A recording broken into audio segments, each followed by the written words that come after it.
Baik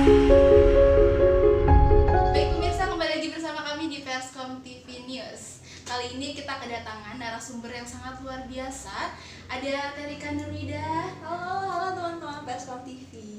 Perlu diketahui pemirsa bahwa Terika Nurwida ini adalah salah satu pemenang dari Duta Bahasa UN Sunan Gunung Jati Kalau Bandung. Saya kita nge-flashback ya kan tahun 2019 waktu betul itu sekali. jadi Duta Bahasa. Ya. Gimana sih Teh perjalanan menuju Duta Bahasa? Oke. Kalau ditanya prosesnya atau menujunya, yang pasti everything ada proses gitu. Jadi semua ada prosesnya. Dan yang terpenting sih adanya motivasi dan juga dorongan dari orang-orang terdekat atau bahkan stranger sebelumnya.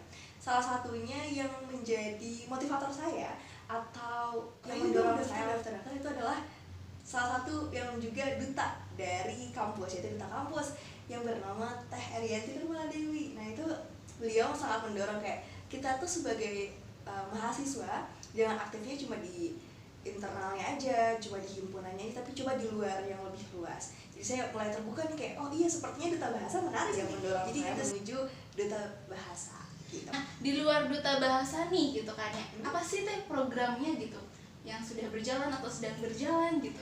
Oke, kalau kalian tahu di Blackpink tuh ada yang namanya Rose, terus juga bla bla bla dan Iya, Lisa iya, pastinya. Nah kalau Lisa di Duta Bahasa kita adalah literasi bareng. Artinya kita punya perkumpulan, kita punya waktu di mana ada satu momen kita tuh literasinya bareng-bareng. Kita bacanya bersama-sama, setelah itu kita punya diskusi, kita bedah apa yang kita baca dan kita mengambil sarinya nih, apa yang sudah kita baca dan akhirnya nanti kita diskusi kayak gitu. Ini berarti menarik minat dari mahasiswa-mahasiswi yang ada di UIN Sunan Gunung Jati Betul Bandung sekali, Kak Rere. untuk ayo sama-sama kita meningkatkan literasi gitu, karena Betul. literasi sangat penting ya Teh. Apa sih yang Teteh lihat gitu ya dari seorang duta bahasa jauh sebelum Teteh dinobatkan sebagai duta bahasa berbakat gitu? Aduh, berat ini. Yang saya lihat dari duta bahasa tuh yang pertama, ketika mendapat gelar duta bahasa, it means berarti kita menjadi icon nih dari seseorang yang bisa dibilang kita lebih paham mengenai bahasa, baik dari cara berbicaranya, cara penggunaannya. Dan itu yang membuat saya kayak, oh ini karena sebuah icon kita harus punya tanggung jawab lebih nih untuk mengedukasi teman-teman semua, baik di internal kampus maupun di eksternal kampus, seperti itu.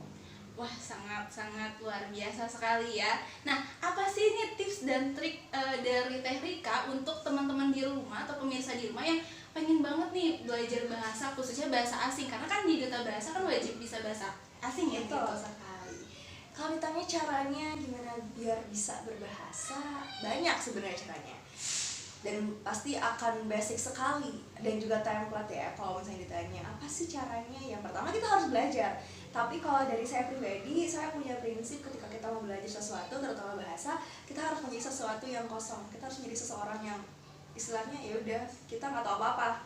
Makanya untuk belajar tuh lebih punya niatnya, lebih punya semangatnya kayak gitu. Menjadi seseorang yang kosong, terus juga terbuka telinganya untuk yang positif dan menjadi tuli bagi yang negatif, seperti itu.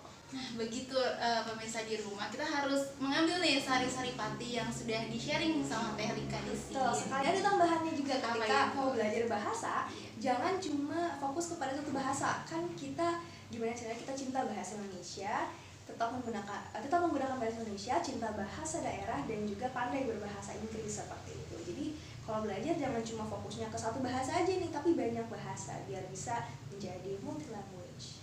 Nah, pertanyaan terakhir, bisa nggak Teteh sharing gitu ya perihal kegiatan Teteh selama pandemi kan gitu ya? Oke. Caranya produktif di masa sekarang, masa pandemi, sebenarnya tidak beda jauh dengan masa sebelum pandemi ataupun sekarang. Yang pasti kita harus bisa memanage waktu sih. Disiplin waktu itu adalah hal yang paling penting dan mendasar yang bakal menentukan kedepannya bakal gimana. Kalau dari dasarnya aja, dari pondasinya, dari waktunya tuh udah gak baik, udah gak teratur, udah gak bisa memanage, itu bakal rusak semuanya. Jadi manage waktu adalah hal terpenting. Terima kasih Teh Terima kasih Rika kembali Kak Rere atas waktu dan kesempatannya. Kita akan kembali lagi besok hari dari hari Senin sampai hari Jumat pukul 4 sore. Sampai jumpa.